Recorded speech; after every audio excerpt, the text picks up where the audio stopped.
There's one attribute of human nature that if you adopt it, will change the way you thrive and flourish as a human. It'll improve your mental well-being. It'll improve your physical health. It'll improve your grades. It'll improve your goal achievement.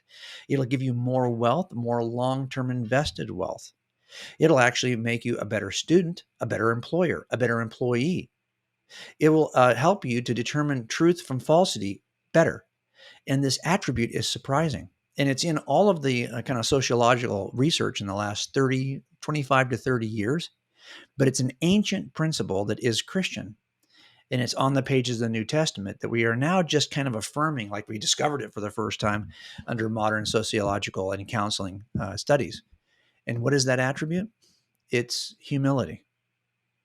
Yeah, it's a weird, humility is the key to human flourishing on every one of those metrics in a way that is surprising to me, but it shouldn't be, because the Christian worldview stands on that one principle. The first step to becoming a Christian is to have to know that there is a God and you're not him.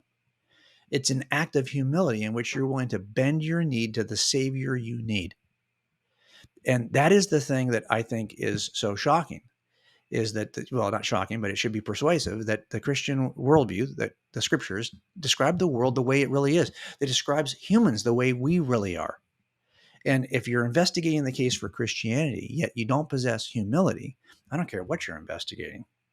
I know this right away. I never impanel jurors that are experts in the area that I'm going to be describing in the case. So if I've got a case that hinges on this serological examination of blood evidence, there's no way I'm putting a serologist on my panel, because that person's likely to think he knows or she knows more than the expert I'm going to call.